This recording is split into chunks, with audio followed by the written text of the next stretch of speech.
त्यांना सांगितलं की त्यांना दम्याचा त्रास होता, त्यांना आजार होता आणि त्याच्यात ते मरण पावले, अशा पद्धतीचं उत्तर दिलं. म्हणजे पोलिसांना पाठीशी घालण्याचं काम, अत्याचार करणाऱ्या पोलिसांना पाठीशी घालण्याचं काम एका सब इन्स्पेक्टरचं फक्त निलंबन केलं, मग SP ला का सोडलं?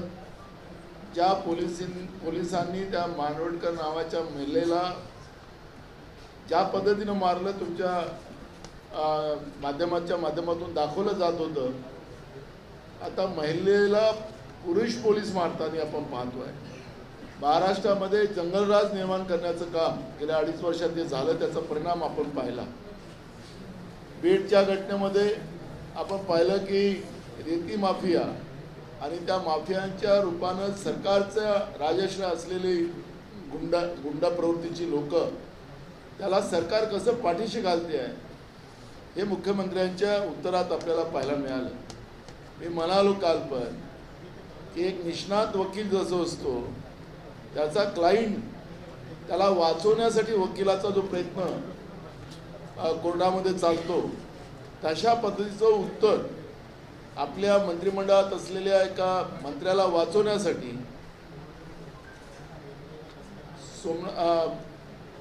वाल्मिक कराड याला वाचवण्यासाठी, तिथल्या असलेल्या गुंडा प्रवृत्तीला वाचवण्यासाठी मुख्यमंत्र्यांनी जे काल उत्तर दिलं ते मुख्यमंत्र्याचं उत्तर नव्हतं.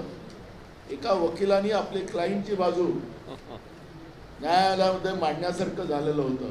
आम्हाला अपेक्षित होतं, कारण की सुरुवातीलाच मुख्यमंत्र्यांनी सांगितलं होतं की मी कोणालाही सोडणार नाही, पुढच्या काळामध्ये या घटना होणार नाही, अशा पद्धतीचं आम्ही या ठिकाणी अद्दल घडवू असं आश्वासन पहिलेच त्यांनी दिलेलं होतं.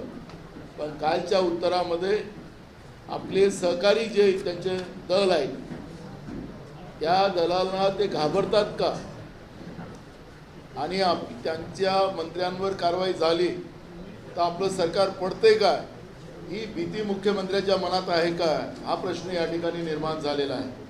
आणि म्हणून त्यांनी काल त्यांच्या पक्षाचे आमदार सुद्धा त्या बीडच्या घटनेमध्ये सगळे वस्तुस्थिती सांगत होते.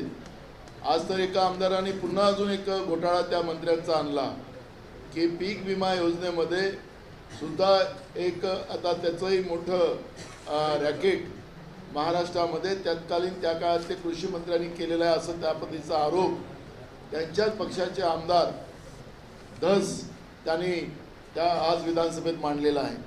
हे